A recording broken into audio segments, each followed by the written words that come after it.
Well, Coach, first and foremost with this wide receiving core, obviously practice has been closed, but what are you seeing from the guys? I know you've talked before about Adrian Fleming and how he's stepped up, but what have you been seeing recently? Has anybody else really kind of caught your eye?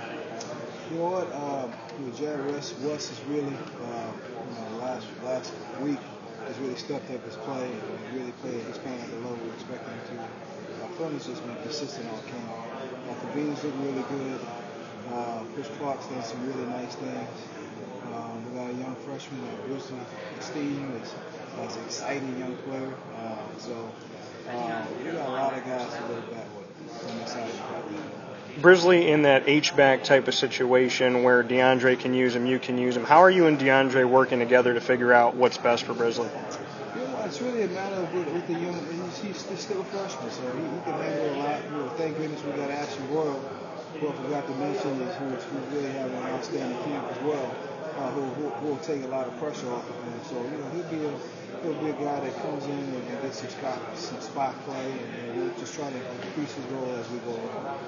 Ashton, in his time here at Syracuse and how you're trying to figure out where is best for him, what's he kind of turned into for you? How would you define him right now? Well, I think, when you think of Ashton, he has a number of talents. I mean, he's an extremely talented young man. So, he could be a running back, he could be a nightmare in the slot, a receiver, because he's a matchup problem for people. So he'll do a lot of different things for us. How are his hands? I mean, do you think he's really turned into a true type of receiver? I won't call him a true receiver. I think what gives him or gives us an advantage is you can use him in a variety of different ways.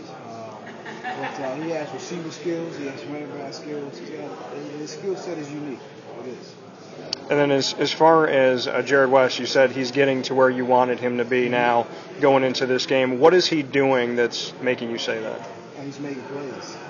He's making plays, but he's been really consistent. It was never a matter of whether he could do it or not. It was just the inconsistencies we were seeing from time to time. It's coming out. Going across the middle, what guys have you seen most comfortable in kind of taking the place that you know you're going to get hit? Well, you know what? To totally honest with you, you can't play for me if you won't go across the broadcast. If they're on the field, it's because they demonstrated they can do that. And then as far as what you've seen from the secondary of Penn State, what can you say about, scouting them, looking at them? Is there any guy that sticks out to you or something about their defense that you really think is important for these guys to understand in the receiving core? All right. Well, I know that Amos really moved from the boundary corner to a strong safety. He's a very talented player. I'm quite sure he'll be the quarterback of that secondary. And they got some young guys who are highly esteemed coming out of high school, who are very talented and athletic. And they got a big free safety that's physically quick. So it's going to be a heck of a challenge for us. They're well coached. And we'll see what happens on Saturday. When you have this quarterback situation where, you guys might know, but it's not known publicly, and then Penn State has the same type of thing, is it difficult for you in practice, or do you feel that it's a good thing that you have two guys that are still fighting as far as we know? You know what, I think, in regards to being a receiver coach and those guys playing, we're more worried about being ready and being prepared when we show up on Saturday. So whoever's in there, we can make plays for us. And that's really what our focus is. Do you think that your guys on the receiving core have been able to answer well to whoever's been under center? Yeah, they have. They've done a great job of being in the right places at the right time.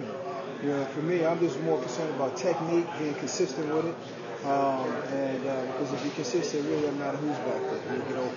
And then lastly, as far as this game at MetLife, what do you think it means to you? Because you've been in the New York area recruiting. How important is it in that New York, New Jersey area to have games like this? Does it really, do you see it kind of come out on the other end with recruiting?